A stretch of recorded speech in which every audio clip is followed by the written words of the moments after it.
वो देखेंगे अपन बाद में।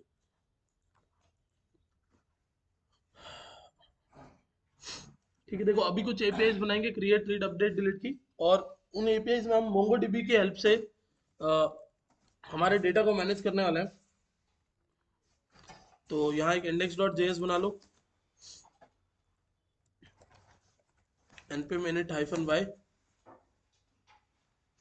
फिर कुछ 2-3 पैकेजेस आपको यूज करने होंगे। जैसे सबसे पहला आपका पैकेज एक्सप्रेस ही है, फिर कॉर्स है, ठीक है, एक्सप्रेस रिक्वेस्ट रिस्पॉन्स हैंडल करेगा, कॉर्स आपको इंस्टॉल कर लेना है। और एक आपको चाहिए मोंगूज नाम का पैकेज।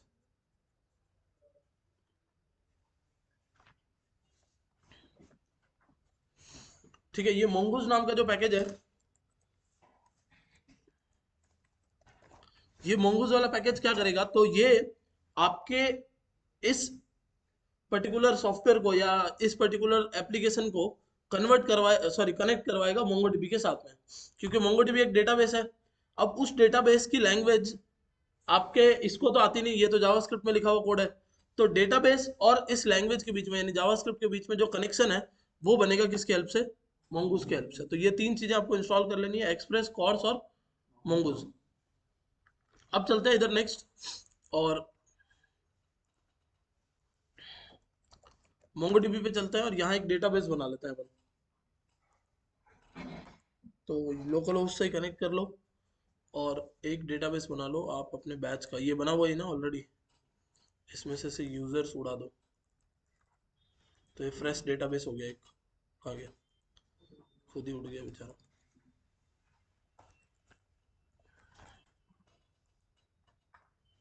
ठीक है, WSJP14। अब यहाँ चलते हैं नेक्स्ट, और constant express is equal to require, express को इंस्टॉल कर लेना है, कॉर्स को इंपोर्ट कर लेना है, एक्सप्रेस को इंपोर्ट कर लेना है, और मोंगूज को इंपोर्ट कर लेना है। संदीप खड़े रह के तो नहीं बैठोगे ना?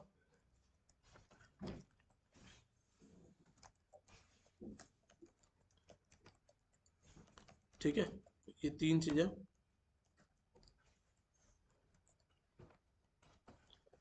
यहाँ पर आपने इंपोर्ट कर ली, मतलब कि आपका एक्सप्रेस आ गया, कॉर्स आ गया और मोंगूज आ गया, ये तीन चीजें आ गई। अब आपको मोंगूज की हेल्प, सबसे पहले एक्सप्रेस की हेल्प से ऐप बनाना है।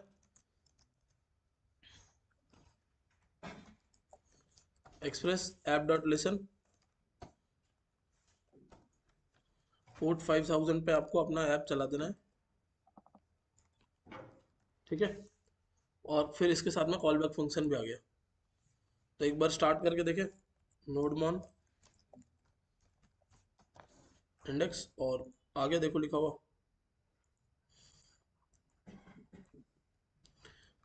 अब नेक्स्ट क्या करोगे, तो मोंगोडीबी को कनेक्ट करवाना है आपके डेटाबेस से। तो आपको यहाँ लिखना है mongoose डॉट कनेक्ट। ठीक है, mongoose डॉट कनेक्ट, यानी अभी आप क्या कर रहे हो, डेटाबेस से कनेक्ट करने वाले हो उसको। और कनेक्शन यूआरएल क्या है, तो कनेक्शन यूआरएल है http:/। अब कनेक्शन यूआरएल कैसे मिलेगी, तो मोंगोडीबी में जाओ, ऊपर क्लिक करो और कॉपी कनेक्शन यूआरएल दिख रहा है, इसको कॉपी करके इधर डाल दो। तो ये आपकी कनेक्शन यूआरएल है, MongoDB: लोकल होस्ट और 27017, ये इस पोर्ट पे चल रहा है। फिर आपको यहाँ पर एक पैरामीटर पास करना है जिसमें आपको बताना है डीबी नेम। तो डेटाबेस का नाम क्या है आपका, तो डेटाबेस का नाम है WSJP14। ठीक है, ये आपके डेटाबेस का नाम है। फिर इसके अंदर आपको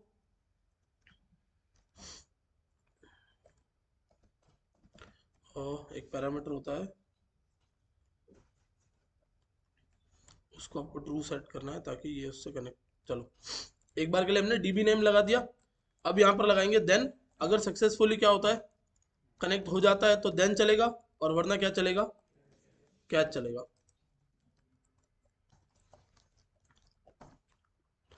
सक्सेसफुली कनेक्ट हो गया तो यहाँ सक्सेस आएगा, वरना यहाँ पर एरर आ जाएगा। अगर कनेक्ट हो जाता है तो ही मुझे ऐप स्टार्ट करना है। ठीक है, तो अगर कनेक्ट हो गया तभी मैं क्या करूंगा, अपने ऐप को स्टार्ट करूंगा, और वरना यहाँ पर कंसोल में एरर थ्रो कर दूंगा, unable to connect to DB, DB connect नहीं हो पा रही है, और यहाँ पर दो मैसेजेस डाल दूंगा,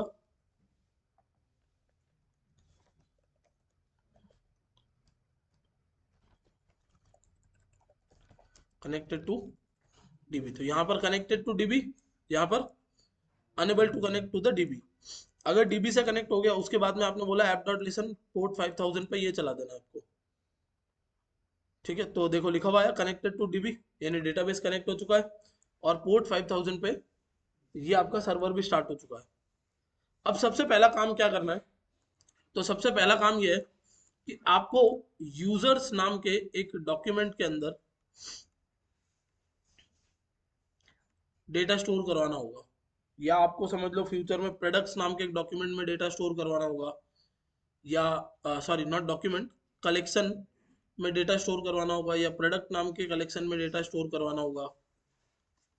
ठीक है, तो जब आपको ये करवाना होगा, उस केस में इनको जो मेरे सर्वर पे रिप्रेजेंट करने आएगा उसको बोला जाएगा मॉडल। कल भी मैंने आप लोगों को बताया था मॉडल, व्यू और कंट्रोलर। तो मॉडल डेटाबेस से बात करने के लिए बना हुआ होता है, तो सर्वर पे मैं क्या करूंगा, यूजर का एक मॉडल बनाऊंगा। ठीक है, सर्वर पे यूजर का क्या बनेगा, मॉडल बनेगा। वैसे ही प्रोडक्ट के लिए प्रोडक्ट का मॉडल बनेगा, वैसे ही कैटेगरी के लिए कैटेगरी का मॉडल बनेगा। हर चीज का अपना अपना क्या बनता जाएगा, मॉडल बनता जाएगा। ठीक है, अब जब हम ये मॉडल बनाएंगे तो इस मॉडल में हमें स्कीमा बताना पड़ेगा। स्कीमा किस चीज के लिए होता है, तो स्कीमा एक, स्कीमा जो है वो एक इंग्लिश वर्ड है जिसका मतलब होता है एक तरीके का स्ट्रक्चर, मतलब एक तरीके का ढांचा। तो आपको ये बताना पड़ेगा कि यूजर्स वाले कलेक्शन में जो डेटा जाने वाला है, यूजर्स वाले कलेक्शन में जो डेटा मैं स्टोर करवाने वाला हूँ उसका स्ट्रक्चर कैसा रहेगा, मतलब उसमें क्या क्या होगा। यूजर का नाम होगा, वो किस टाइप का होगा, स्ट्रिंग। मैक्सिमम किसी भी यूजर का नाम 20 कैरेक्टर से ज्यादा नहीं होना चाहिए। ईमेल जो होगा वो कितने कैरेक्टर्स का होगा और कौन से टाइप होगी वो आपने बता दिया। तो आपने बता दिया कि भाई यहाँ से ज्यादा 30 कैरेक्टर होना चाहिए। फिर यूजर का क्या होगा, पासवर्ड। तो पासवर्ड भी एक तरीके की क्या होगी, स्ट्रिंग होगी, और 30 कैरेक्टर से ज्यादा का पासवर्ड नहीं होना चाहिए। तो ये आप क्या कर रहे हो, स्कीमा बताते जा रहे हो। फिर उस यूजर का आप एक स्टेटस मेंटेन करोगे जो कि बुलियन वैल्यू होगी, और जो कि डिफॉल्ट में ट्रू होगी।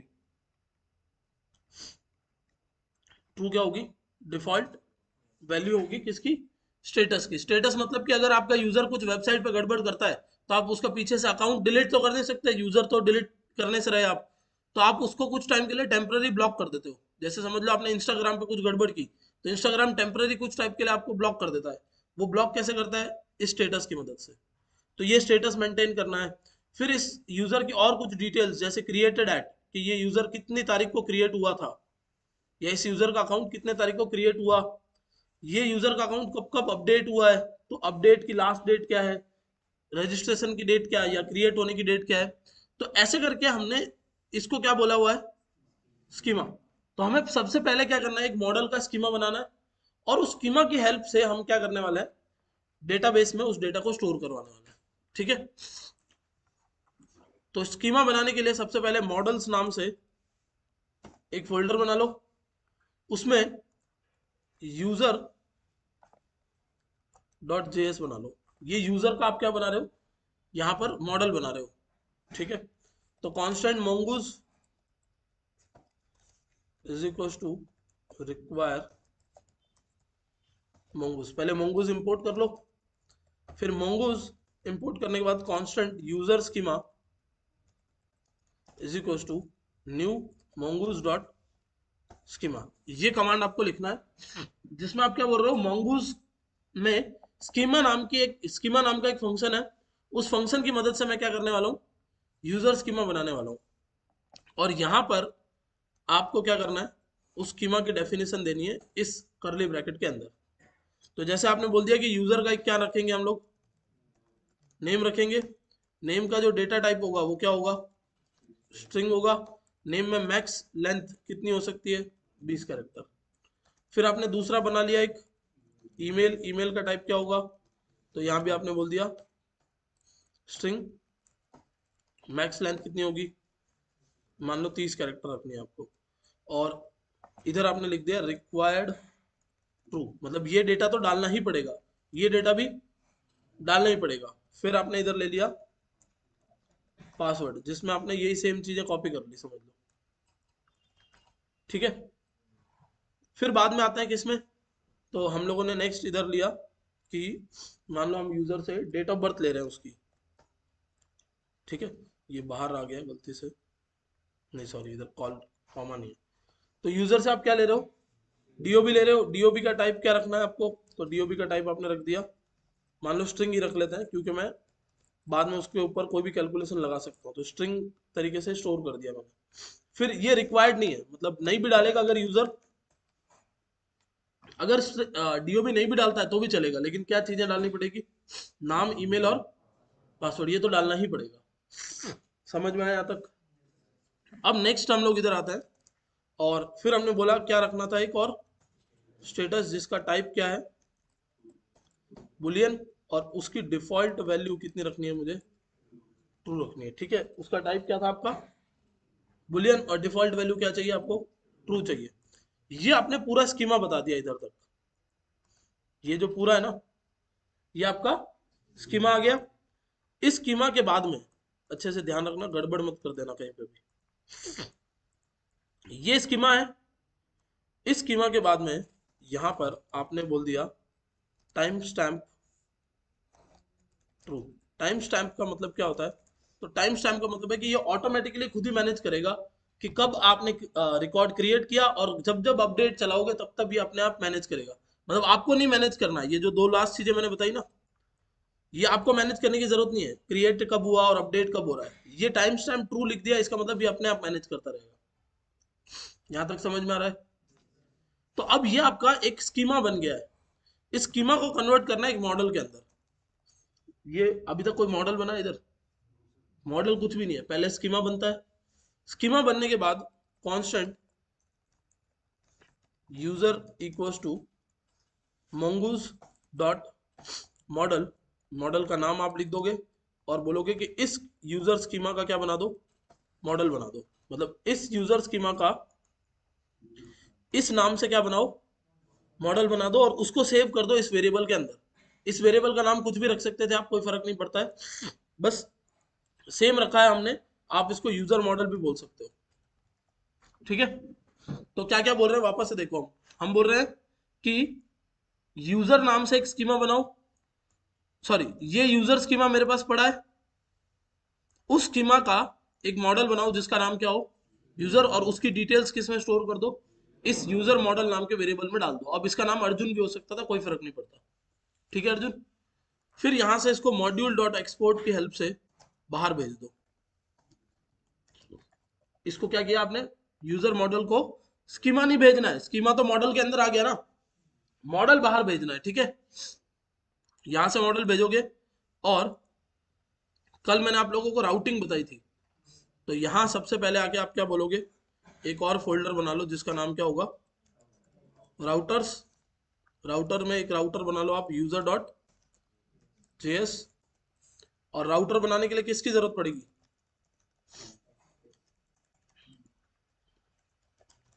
तो router equals to require express. ठीक है, कल भी आपने यही किया था ना, एक्सप्रेस डॉट राउटर। तो डॉट लगाने की जरूरत ही नहीं है, हमने सीधा उस फंक्शन को इंपोर्ट कर लिया। वही डॉट लगा के आप जिस फंक्शन को कॉल कर रहे थे ना कल, किधर है, थर्ड में है, अच्छा एक्सप्रेस नाम से है क्या, एक छोटी सी कर दी गड़बड़ हमने, गलत फोल्डर में चले गए। सब कुछ बंद कर दो पहले।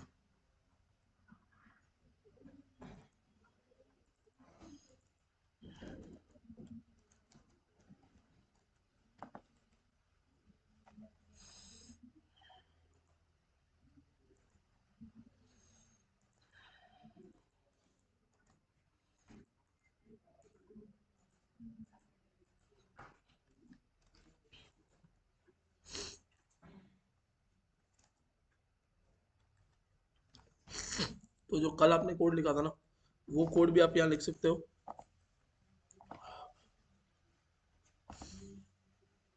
Express router. कल हमने क्या किया था, पहले एक्सप्रेस को इंपोर्ट किया, फिर उससे क्या बनाया, राउटर। ये ना करके आप सीधा क्या करो, राउटर को इंपोर्ट कर लो और उससे ही राउटर बना लो। User router equals to router function call, ठीक है। इससे ही आपका राउटर बन गया। अब आप यहां पर लिख सकते हो राउटर डॉट गेट स्लैश, अब यूजर ऐड करना है, ठीक है। तो एपीआई का स्ट्रक्चर कैसे बनता है देखना, अभी आप यहां से एपीआई बनाना शुरू कर रहे हो। तो एपीआई का स्ट्रक्चर कुछ ऐसा होता है, एपीआई में सबसे पहले होता है बेस पाथ, ठीक है। बेस पाथ का मतलब है कि यूजर इसका बेस पाथ है, मतलब एक तो होगा आपका डोमेन। तो डोमेन का नाम क्या है, लोकल होस्ट कॉलन 5000, ये आपका क्या है, डोमेन है। डोमेन के बाद में स्लैश लगा के यहाँ पर बेस पाथ आएगा, बेस पाथ मतलब आ गया आपका यूजर। उसके बाद में आपकी एपीआई बनेगी, जैसे कि गेट डेटा, यूजर का डेटा लाने के लिए, यूजर स्लैश क्रिएट, यूजर को इंसर्ट करवाने के लिए, ये रीड ऑपरेशन है, ये क्रिएट ऑपरेशन है, स्लैश यूजर स्लैश, और इसके बाद आपने मान लो यहाँ लिख दिया डिलीट, और किस यूजर को डिलीट करना है उस यूजर की यहाँ पर आईडी भी तो आएगी पैरामीटर में। तो ये आपका डिलीट ऑपरेशन हो गया। ऐसे ही अपडेट ऑपरेशन, तो आप देखोगे कि सबसे पहले क्या होगा, बेस पाथ होगा, उसके बाद में ये आपके सेकेंडरी पाथ बनेंगे। तो अब जब मैं इधर बोलूंगा गेट, तो मैं यहां पर बोल दूंगा gate data request and response, दो चीजें आएगी, ठीक है। और मॉड्यूल डॉट एक्सपोर्ट्स में से किसको भेज दूंगा, यूजर राउटर को। एटलीस्ट एक तो बना है ना, इसको एक्सपोर्ट करते हैं, इंडेक्स में लाओ। और जब आपका ऐप स्टार्ट हो गया उसके बाद क्या करोगे, उससे ऊपर आप यहाँ पर सारी चीजें लगा दोगे पहले ही कि ऐप डॉट यूज कॉर्स, क्या करना है, कॉर्स को यूज करना है, साथ ही साथ ऐप डॉट यूज, और क्या करना है, एक्सप्रेस डॉट जेसन को कॉल करना है, फिर साथ साथ क्या करना है, ऐप डॉट यूज। जब भी स्लैश यूजर स्लैश आए या स्लैश यूजर आए तो उस टाइम पे क्या करोगे, तो उस टाइम पे आपने बोला कि मैं यूजर राउटर को बुला लूंगा, ठीक है। तो यूजर राउटर इंपोर्ट कर लो, और यूजर राउटर को आपने बुलाया है, जब जब स्लैश यूजर आएगा तब आप यूजर राउटर को बुलाओगे। ये आपका क्या है, यूजर राउटर है। यहां तक कोई कंफ्यूजन है? अब यहां से आगे चलेंगे हम लोग। तो यहां पर आपको इंपोर्ट करना है अपने मॉडल को। तो user model equals to require dot dot slash, folder से बाहर जाना है, पहले मॉडल्स में जाना है और यूजर मॉडल को इंपोर्ट कर लेना है। कैसे किया अपन ने देखना, हम कहां पर थे, राउटर में थे। तो राउटर से पहले बाहर गए आप, फिर वहां से आप गए किसके अंदर, मॉडल्स के अंदर, और फिर वहां से ये लेके आ गए यूजर वाला मॉडल। डन। तो ये आपका क्या हो गया, यूजर मॉडल हो गया। अब इसकी हेल्प से हम क्रिएट रीड अपडेट डिलीट ये सारे कमांड चलाने वाले हैं। तो user router dot post method आपने कॉल किया, और पोस्ट मेथड में आपने यूआरएल क्या बना दी, तो क्रिएट आपने ये यूआरएल बना दी slash create slash user slash create, request आएगी और क्या भेजोगे, रिस्पॉन्स। ये दो ही काम करना है, रिक्वेस्ट आएगी और रिस्पॉन्स भेजना है, ठीक है। तो अब आपको करना क्या है इसके अंदर, तो constant data equals to, data कहां से आएगा, रिक्वेस्ट डॉट बॉडी से, यूजर भेजेगा ना डेटा। जब आपने डेटा मंगवा लिया उसके बाद में अब आपको मॉडल को बोलना है कि वो इंसर्ट करवाए, ठीक है। कौन इंसर्ट करवाएगा, मॉडल। मैंने आपको क्या बोला कि डेटाबेस से बात करने का काम किसका है, मॉडल्स का है। तो अभी यूजर वाला जो कलेक्शन है उसके अंदर कुछ भी करवाना हो तो वो कौन करेगा, यूजर मॉडल करेगा, ठीक है। तो आपने इधर बोला constant user equals to new user model. User model को बोला कि मैं वहां से क्या लेके आया हूं, डेटा लेके आया हूं, और ये डेटा मैं तुम्हें दे रहा हूं, जैसे नाम। यहां पर मैं क्या कर रहा हूं, एक ऑब्जेक्ट दे रहा हूं, ठीक है। ऑब्जेक्ट में क्या क्या दूंगा देखना, मैं ऑब्जेक्ट में यहां बोल रहा हूं कि नाम में डेटा डॉट नेम ले लो, ईमेल में डेटा डॉट ईमेल ले लो, पासवर्ड में क्या करना है डेटा डॉट पासवर्ड ले लो, फिर क्या और क्या क्या था, डीओबी में डेटा डॉट डीओबी ले लो, लेकिन क्वेश्चन मार्क डॉट लगाओगे इधर। क्वेश्चन मार्क डॉट क्यों? क्योंकि डीओबी ऑप्शनल है, हो सकता है यूजर ने भेजी ना हो, ये चीज यूजर ने भेजी ना हो तो। बाकी सब कुछ क्या था, यूजर मॉडल खोलो, बाकी क्या है रिक्वायर्ड है, बट डीओबी क्या है ऑप्शनल है, तो हो सकता है ये यूजर ने भेजा ही ना हो। और स्टेटस आपको मैनेज करना ही नहीं है, क्योंकि उसकी डिफॉल्ट वैल्यू क्या है, ट्रू। किसी ने भी इंस्टाग्राम पे अकाउंट बनाया तो अकाउंट बनते ही ब्लॉक थोड़ी हो जाएगा, तो पहले से तो एक्टिव ही रहेगा ना। एक्टिव का मतलब क्या है, ट्रू। यहाँ पर ट्रू किसको रिप्रेजेंट कर रहा है, अकाउंट एक्टिव को, और फॉल्स किसको रिप्रेजेंट करेगा, इनएक्टिव।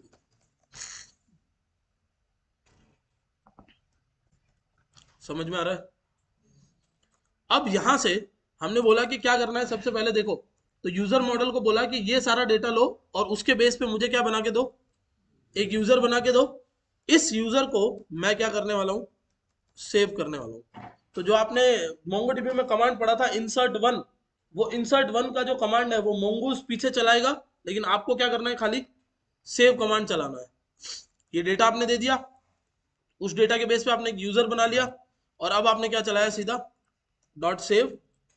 देन अगर सेव हो जाता है तो, और नहीं हो पाता है तो क्या आएगा, एरर आएगा। अगर सेव हो जाता है तो देन आएगा, मतलब देन पे जाओगे, नहीं तो कहाँ चले जाओगे, कैच पे, और आप यहां से बोलोगे res dot and, sorry res dot send, और मैसेज में आप लिख दोगे यूजर एडेड स्टेटस 1, और वरना क्या लिखोगे, unable to add the user,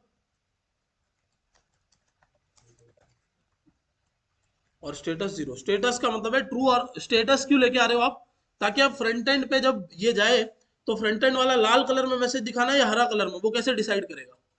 तो स्टेटस अगर 1 होगा तो फ्रंट एंड वाला हरे कलर में मैसेज दिखाएगा, और स्टेटस 0 होगा तो फ्रंट एंड वाला क्या करेगा, रेड कलर में मैसेज दिखाएगा। समझ में आ रहा है? तो अभी आपने क्या क्या बोला देखना, कि रिक्वेस्ट डॉट बॉडी मुझे डेटा ला के देगा, मैं उस डेटा को मॉडल को दूंगा और बोलूंगा कि भैया ये डेटा है, मुझे एक यूजर बना के दो। उस यूजर को मैं सेव करवाऊंगा, सेव करवाते हो अगर सब कुछ बढ़िया रहता है तो यूजर मेरा क्या हो जाए, सेव हो जाए, नहीं हो पा रहा तो कैच में चला जाएगा। अब एक बार ये एपीआई बन के रेडी हो गई आपकी थंडर। नहीं, ऐसा किसने बोला, बट ऐसा किसने बोला कि देन कैच फैच के अंदर यूज हो रहा है। मैंने तो आप लोगों को ऐसे पढ़ाया ही नहीं कि सिर्फ फैच के साथ यूज होगा। मैंने ये पढ़ाया है प्रॉमिस हैंडलिंग के लिए यूज होता है, तो जहां जहां पर प्रॉमिस आ रहा है वहां वहां पर इसको यूज कर रहा है। वो सिर्फ उसका एग्जाम्पल है, वही सिर्फ इम्प्लीमेंटेशन नहीं है। जो आपने फैच के साथ यूज किया है ना, या एग्जॉस्ट के साथ यूज किया है, वो उसका इम्प्लीमेंटेशन है, वो कोई सिर्फ उसका ओनली यूज नहीं है। एक्चुअल देन और कैच का यूज है प्रॉमिस हैंडलिंग के लिए। तो आप यहाँ पर एक प्रॉमिस हैंडल कर रहे हो, सेव नाम से जब आपने चलाया तो ये प्रॉमिस है, उस प्रॉमिस को हैंडल करने के लिए आप ये यूज कर रहे हो। जब मैंने आप लोगों को असिंक अवेट पढ़ाया था तभी मैंने बताया था ये साथ में, कि प्रॉमिस को हैंडल करने के दो तरीके हैं, या तो आप असिंक अवेट लगा दो, या फिर आप देन कैच लगा सकते हो। तो अभी आप यहाँ पर देन कैच लगा के प्रॉमिस हैंडल कर रहे हो, मतलब कि सेव जो है ना, उसको यहाँ से मोंगोडीबी तक जाके डेटा को सेव करवा के वापस आने में टाइम तो लगेगा। तो उस टाइम तक आप क्या करोगे, तो उस टाइम तक जावास्क्रिप्ट तो किसी का वेट करता नहीं, तो जावास्क्रिप्ट होगा तो क्या करेगा, आगे चला जाएगा। तो आपने क्या बोला कि देन, इसका मतलब है कि जब सेव करके आ जाओ वापस तो ये काम कर देना, और नहीं तो ये काम कर देना। अब चाहे कोड एंड हो गया होगा, लेकिन पीछे आपका प्रोसेस चल रहा है, क्योंकि आप किसी आदमी को काम बता के आ गए हो। जैसे समझ लो, जैसे समझ लो कोई फ्लिपकार्ट से पार्सल आ रहा है। अब फ्लिपकार्ट से जो पार्सल आ रहा है, मुझे उस पार्सल को लेके घर जाना है अगर, तो मैं वहां पर क्या करूंगा, वेट करूंगा। तो वहां लगेगा अवेट, कि जब तक पार्सल नहीं आएगा मैं भी अपना अगला काम नहीं कर सकता घर जाने वाला, क्योंकि पार्सल लेके फिर ही जा सकता हूँ। लेकिन अगर मुझे कोई और काम है, और मुझे उस पार्सल से कोई काम नहीं है, तो मैं सिंपली क्या करूंगा, ऋषभ को बोल दिया कि नीचे जाके आप, नीचे लेके गया ऋषभ को साथ में, मैंने बोला कि मैं जा रहा हूँ घर, पार्सल आ जाए तो ले लेना, नहीं आए तो वापस ऊपर चले जाना। ठीक है? तो जब मुझे रुकना नहीं है उधर, लेकिन मुझे पता है कि पीछे एक काम है जो थोड़ी देर बाद होगा, तो उसको कौन मैनेज करेगा? तो उसको मैनेज करने के लिए लगता है देन और कैच, क्योंकि ये काम थोड़ी देर बाद होने वाला है। लेकिन अगर कोई ऐसा काम होता जिसके होने के बाद ही मैं आगे जाऊंगा, तो मैं वहां पर असिंक अवेट लगाता कि जब तक ये काम नहीं होगा मैं आगे कैसे जाऊँ। तो यहाँ पर प्रॉमिस हैंडलिंग के दो तरीके हैं। ये तरीका जो है आपने यहाँ पर देन और कैच इसलिए लगाया क्योंकि सेव आपको एक प्रॉमिस रिटर्न कर रहा है कि मैं ये डेटा सेव करके आ रहा हूँ, बट आने में टाइम तो लगेगा। तो जब तक वो वापस आ रहा है तब तक आप क्या करोगे? आप वहां रुक तो नहीं सकते, तो आपने सिंपली देन को क्या बोला है कि जब वापस आ जाए तो इसका मतलब है सब कुछ सही है, और नहीं आ पाए तो इसका मतलब है गड़बड़ है। गड़बड़ है तो ये भेज देना, और सही है तो ये भेज देना, मैं तो जा रहा हूँ। तो कोड वहां पर आपका एंड हो गया, लेकिन पीछे आपने क्या किया? एक काम पकड़ा दिया है दोनों को, देन को भी और कैच को भी। समझ गए? अब यहां से पोस्ट मेथड बनाते हैं हम लोग। http://localhost 5000/user/create, यही थी ना एपीआई। और मेथड पोस्ट है, बॉडी में आपको भेजना है यहाँ से जेसन, तो नाम भेज देता हूँ मैं मेरा।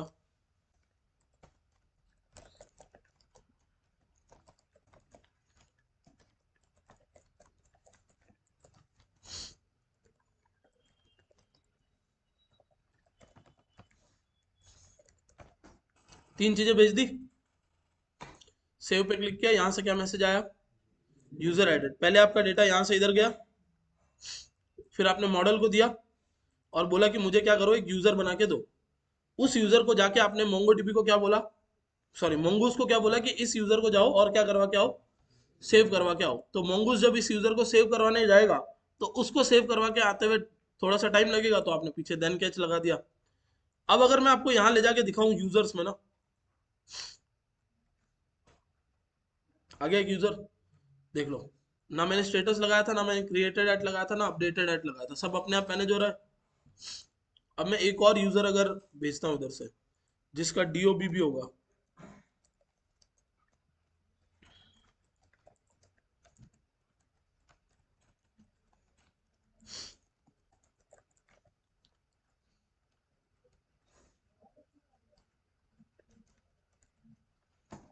ये भी यूजर ऐड हो गया।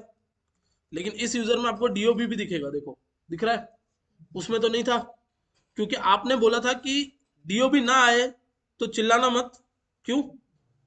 क्योंकि नहीं आया तो ऑप्शनल है, ये क्वेश्चन मार्क लगा रखा है। अगर नहीं लगाओगे ना तो ये यहाँ पर ही रोक जाएगा कोड और बोलेगा कि डीओबी तो दिया ही नहीं।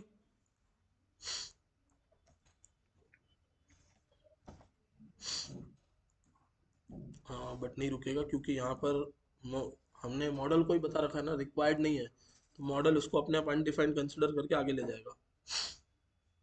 चलो ठीक है, बट फिर भी आप अपने सेफर साइड के लिए यहाँ पर क्वेश्चन मार्क डॉट लगाओ और बोलो कि अगर नहीं आएगा तो कोई भी एरर नहीं आनी चाहिए। ठीक है,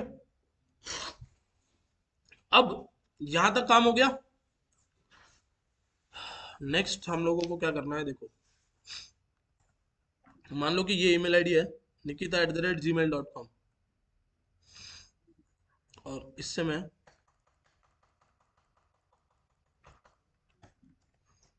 कई सारे अकाउंट बना सकता हूँ। ठीक है, ये तो स्पैम हो गया।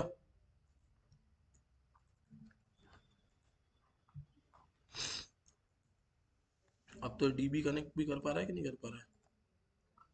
हाँ अभी भी डीबी कनेक्ट हो गया। अच्छा डेटाबेस बन गया पीछे।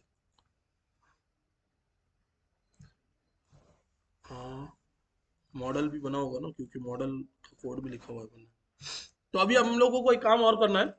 आप स्कीमा पे जाओ, स्कीमा कहाँ है?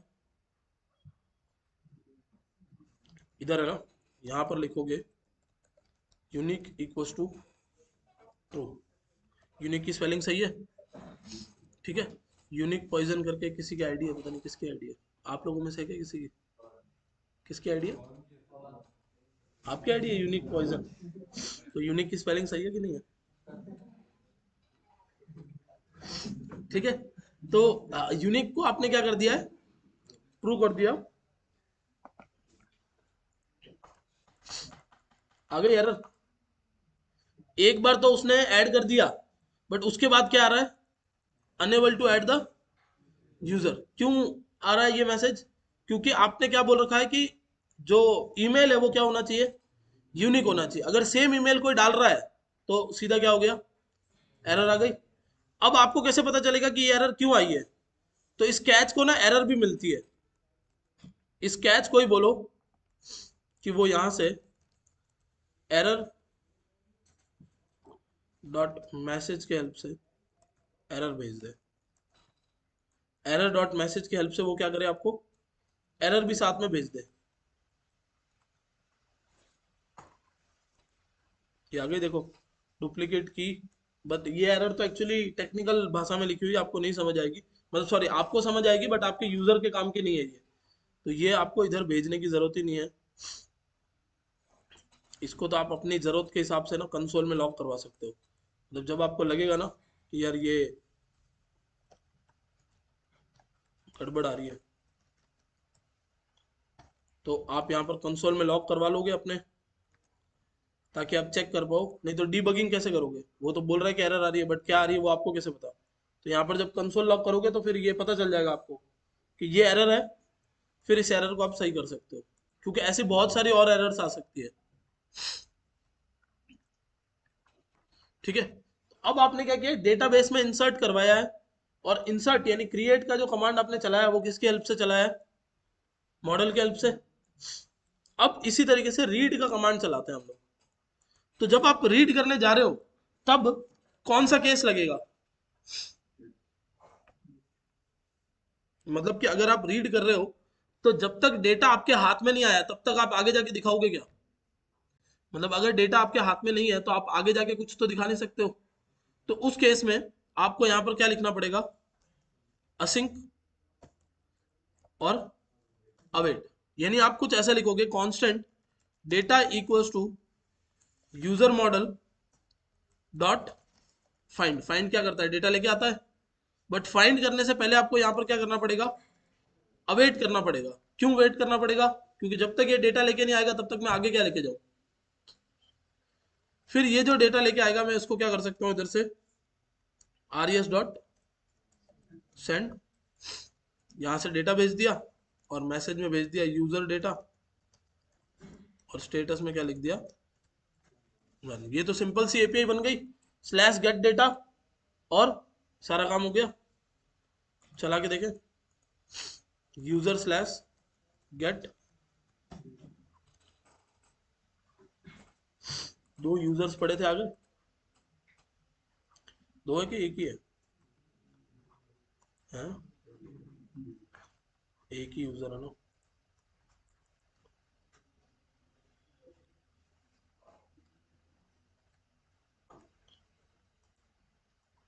अच्छा, अभी तो गेट की एपीआई चल रही है।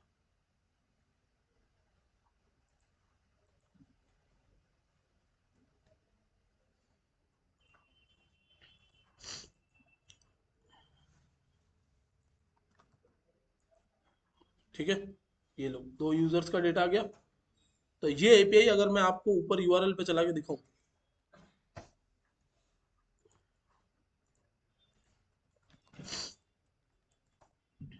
सेम वैसे ही है जैसे फेक प्रोडक्ट वाली एपीआई होगी।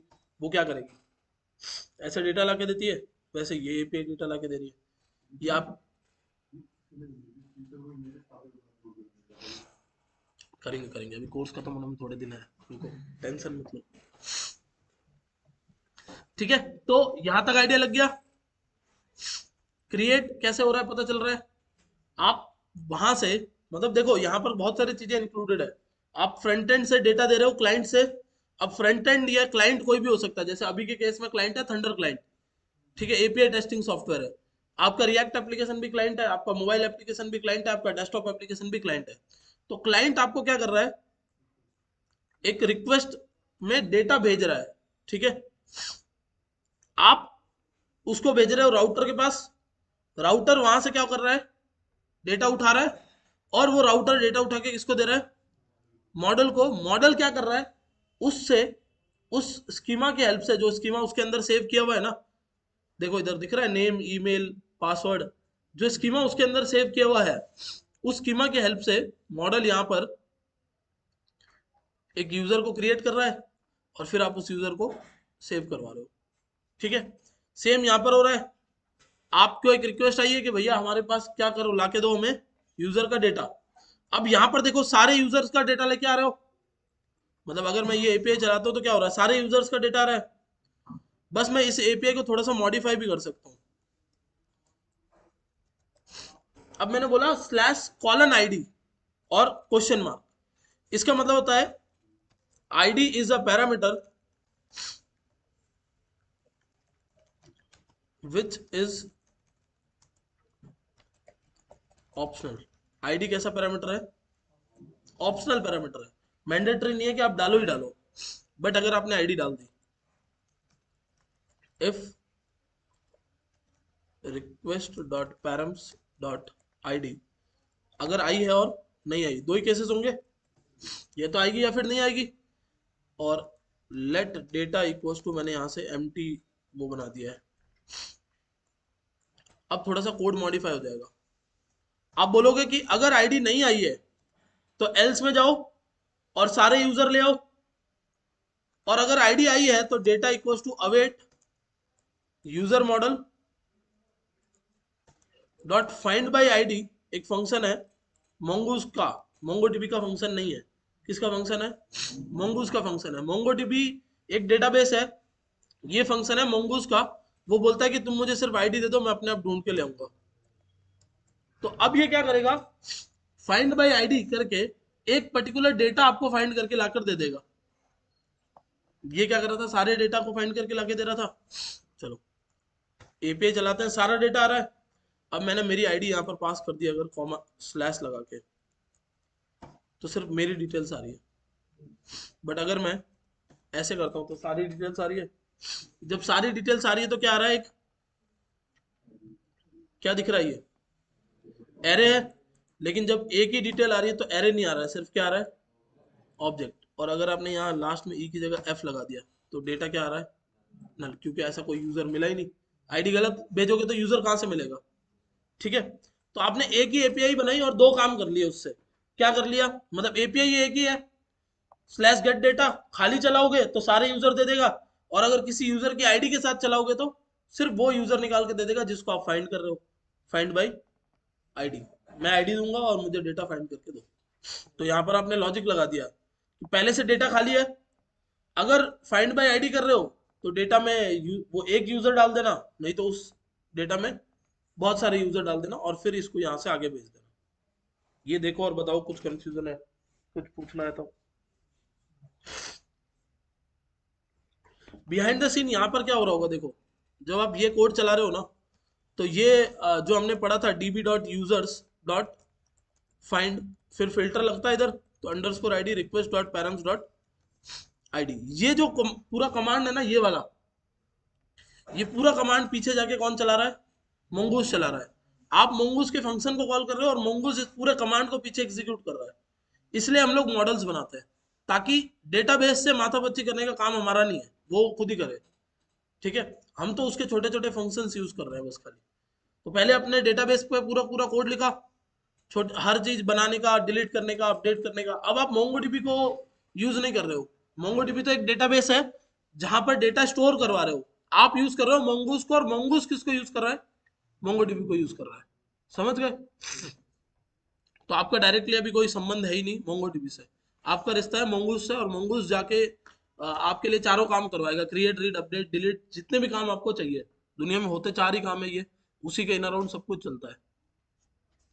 ठीक है, कुछ पूछना चाहते हो बताओ।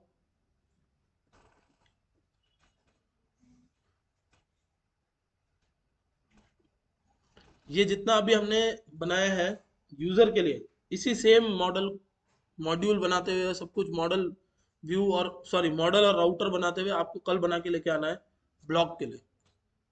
ठीक है, यूजर का भी बनाना है और ब्लॉग का भी बनाना है। वही काम जो आपने पहले ब्लॉग डॉट जेसन नाम के फाइल में किया था, वही काम अब आपको वापस यहाँ पर करना है। मतलब कि पैटर्न सेम है, बस आपको उस पैटर्न को रिपीट करके वापस से सेम चीज बनानी है। ठीक है, पहले हम लोग क्या कर रहे थे, एक फाइल में सेव कर रहे थे, अब हम लोग क्या कर रहे हैं, डेटाबेस के अंदर सेव कर रहे हैं। बस ये डिफरेंस है। फाइल में कभी सेव हो ही नहीं सकता, क्योंकि फाइल के अंदर अगर आप 10 लाख स्टूडेंट्स का डेटा डालोगे तो फाइल में प्रोसेसिंग कैसे होगी। आप अगर एक भी डेटा को डिलीट करना चाहते हो तो आप क्या करोगे, 10 लाख के 10 लाख डेटा को सर्च करोगे और फिर डिलीट करोगे, तो फाइल तो उस चीज के लिए बनी ही नहीं है। फाइल बनी हुई है किसी ऐसे डेटा को स्टोर करने के लिए जो कि जिसपे बहुत सारे ऑपरेशन नहीं होने वाले हैं। बट अगर आपको create, read, update, delete multiple time operations करवाना है तो फाइल काम नहीं कर सकती। फिर उसके लिए आपको क्या चाहिए, डेटाबेस चाहिए। तो अब आप डेटाबेस को यूज कर रहे हो। जैसे अब आपने बोला ना फाइंड बाय आईडी, तो ये गया खट से एक आईडी से फाइंड करके लेके आ गया। यही काम अगर आपको फाइल के अंदर 10,000 रिकॉर्ड्स में करवाना होता, तो आपको क्या पता कि आईडी वो लास्ट पे पड़ी होगी, बीच में पड़ी होगी, सबसे ऊपर पड़ी होगी, हमें कैसे पता। मान लो कि वो 5,000 रिकॉर्ड के बाद पड़ी है, तो 5,000 बार तो फिल्टर चलाओगे ना। मान लो कि वो 10 लाखवें रिकॉर्ड पर ही पड़ी है, तो 10 लाख बार फिल्टर चलाओगे।